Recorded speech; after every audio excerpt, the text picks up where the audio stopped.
Welcome to SportsBeat KC, the Kansas City Star's daily sports podcast. It's Tuesday, February 16th, and I'm Blair Kerkhoff.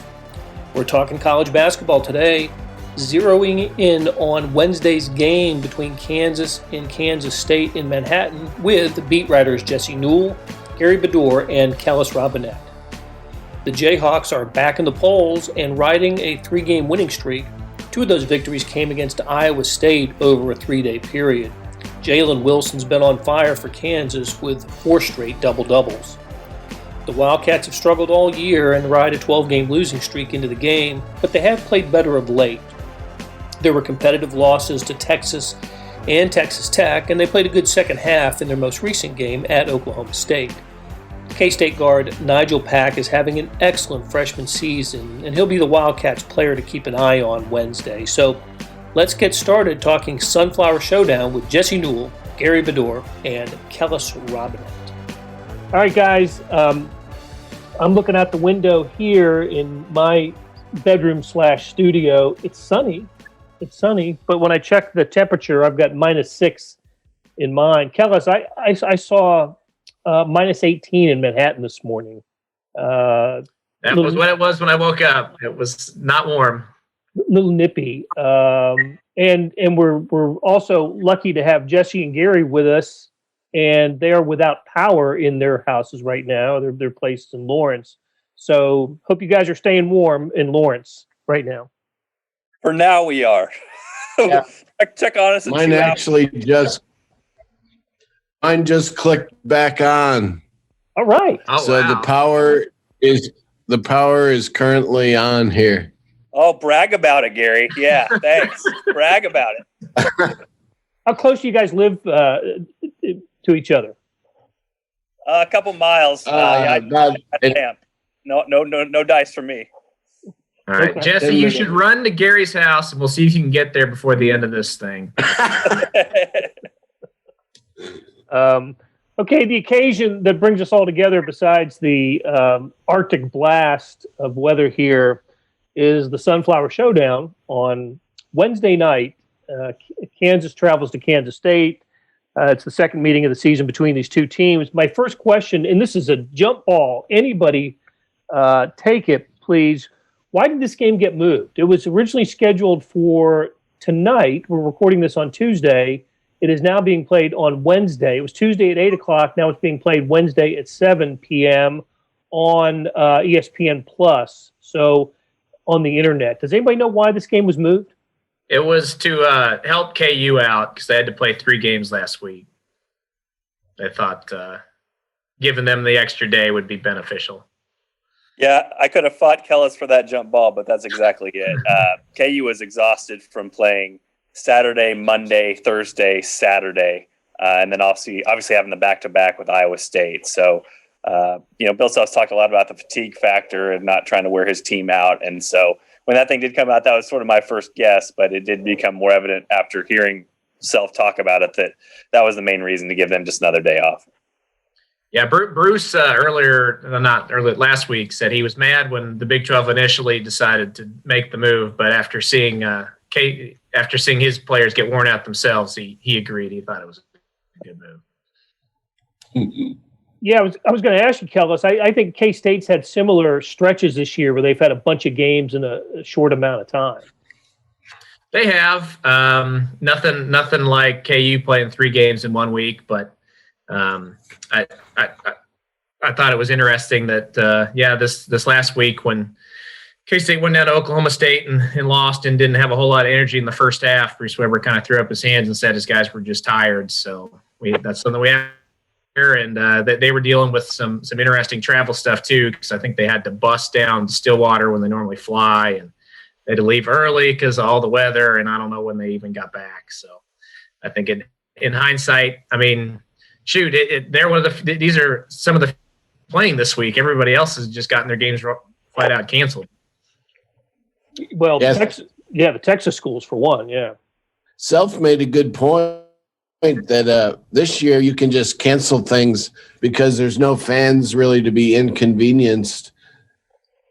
Like nobody would be shocked if right now, because of the cold weather, they said we're going to play at 1 p.m. tomorrow. and it would not inconvenience 13,000 fans, just about 1,000. They could just do – this year they can just do anything on the spur of the moment.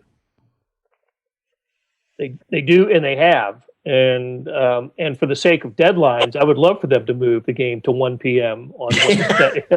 How good would that be?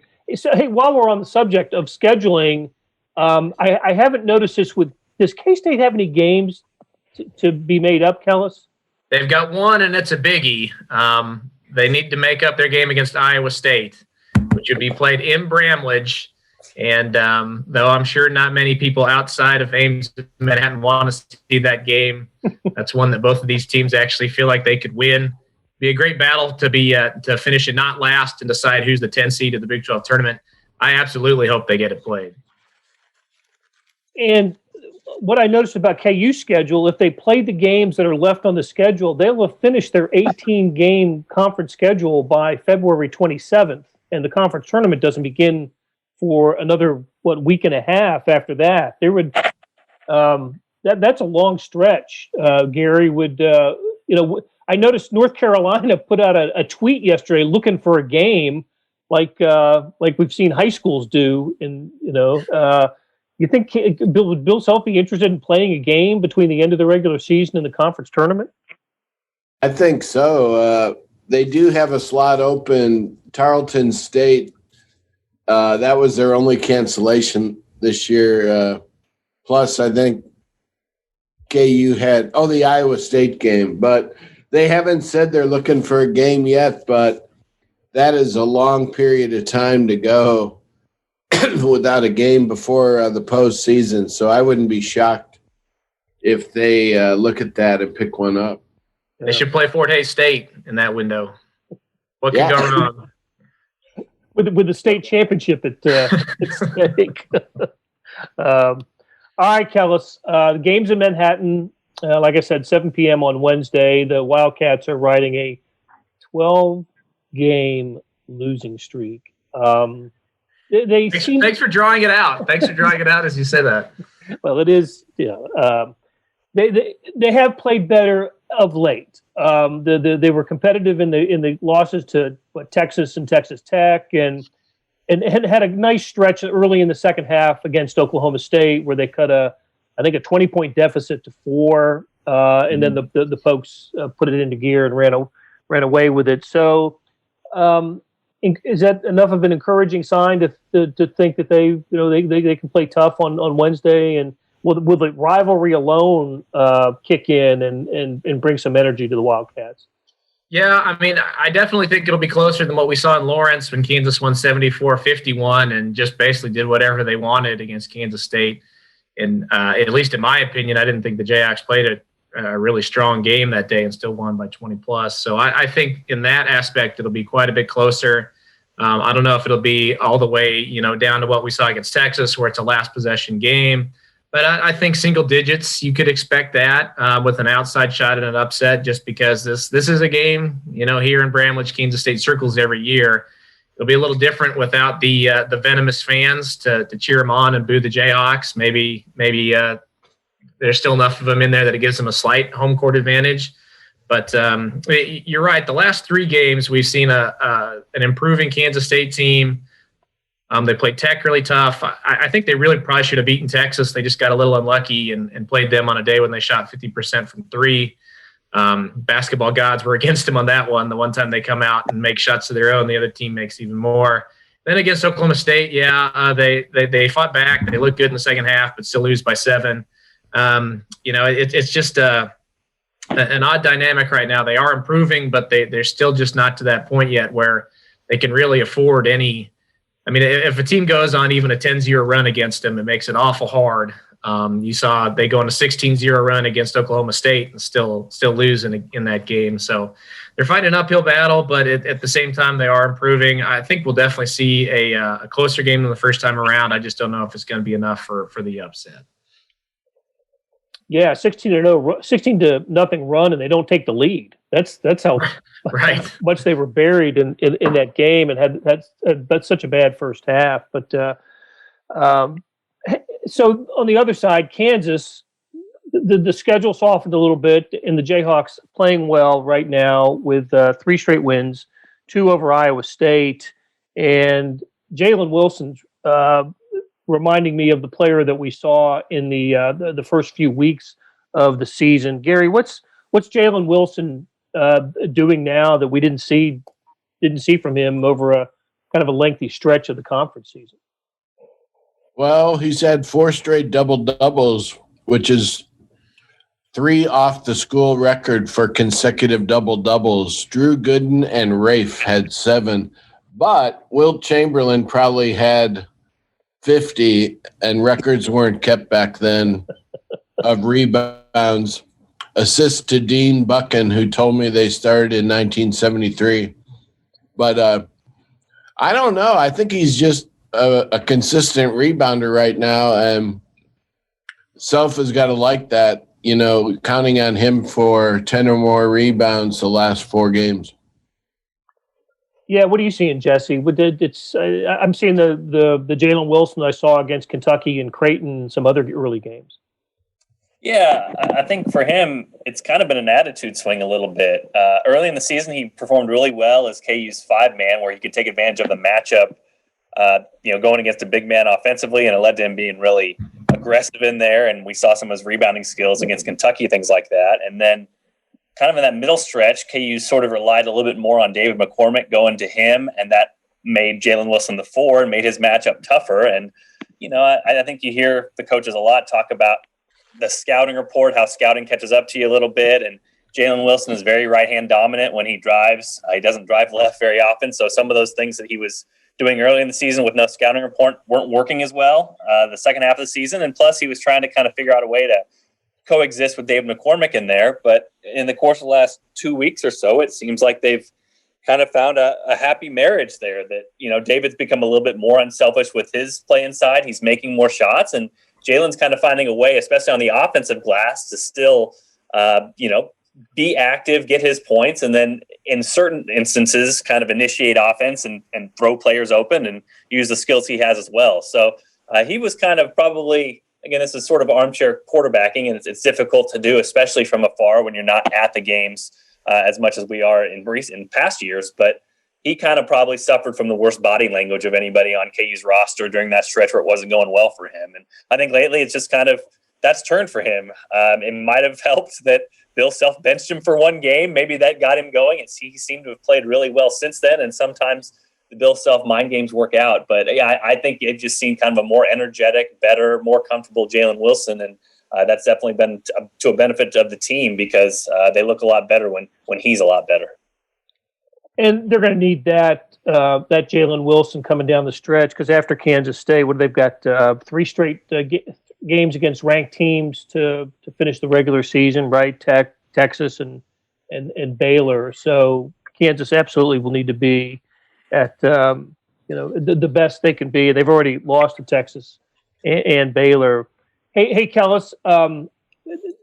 Nigel Pack is playing really well. I like the story that you did earlier this week on him and kind of comparing him to previous freshmen at Kansas State, freshman guards. And he stacks up pretty favorably, doesn't he, to the freshmen who have played under Bruce Weber? He does. You could make a case that he's the best freshman guard that Bruce Weber's recruited at Kansas State, which if you're looking for a positive out of the season, it's Nigel Pack. He's looked really good when healthy. And really, if you look back at the window where K-State really, really nosedived and was losing games by 20, 30, even almost 50 at Baylor, it was because Pack was out. They did lose by 48 with Baylor with him in there, but they kind of rushed him back. It was his first game back. He wasn't himself yet. And I think it's telling that beyond that stretch, once he's got his legs back under him, they've been quite a bit better. And you saw when they've almost won these games, it's because he scores 26 points against A&M, 22 against Texas, and they struggle a little bit against Oklahoma State. It's because he has a bad shooting half, and he needs 16 shots to get 14 points. But when he's on, we've seen a nice little tag team scoring duo between him and Mike McGurl. It's just, where else are they going to get help to get over the hump and start winning these games? That's kind of the question right now. But when people talk about, there being a young nucleus of talent, even though the team is losing, it's because of Pack. And they were super excited when they got him. They made a really big push before anybody else could. I remember kind of at the time, they don't normally really ramp up recruiting until the fall, and they can get back when kids could take visits.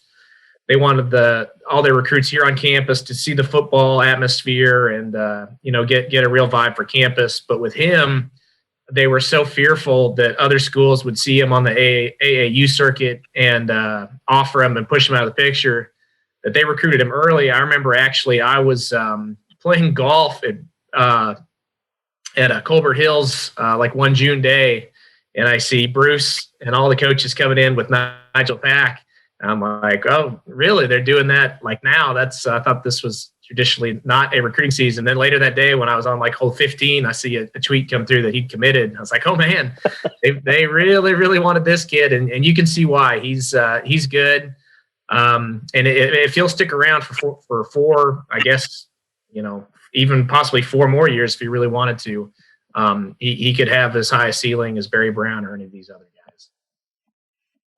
That'll be a Marcus Garrett assignment, don't you think, Jesse or Gary? Don't you think it's either it's Marcus Garrett on Nigel Pack? Well, yeah, it's like they normally do. It's a group effort for KU, just because they'll start him on Pack, but they switch everything. They switch everything on the perimeter. So some good matchups with that. They can set a guard-to-guard ball screen and get Christian Brown or something like that on him. But that's sort of how KU's defense rolls. I mean, they try to take you out of any actions you do, any screens, any runarounds, anything like that, by just continually, constantly switching what they do and trying to make it very difficult for you to run your plays. It does hurt a little bit that, it's harder to stop individual players sometimes because you don't just stick Marcus Garrett on a player. But overall, it's worked out well for Kansas, and they played their best game of the season in that regard against Iowa State. I put a few tweets out about that, but their switches were really good. Their communication was good. And they're starting to get their ball screen defense down to an art after switching that up last month too. So, yeah, if you're K-State, you need to get the ball in Pack's hands. You need to get him kind of lost a little bit. And you need him to make some threes. And as a team, you need to make some threes, because if you're not scoring from three-point range against Kansas, a lot of teams have had some trouble scoring.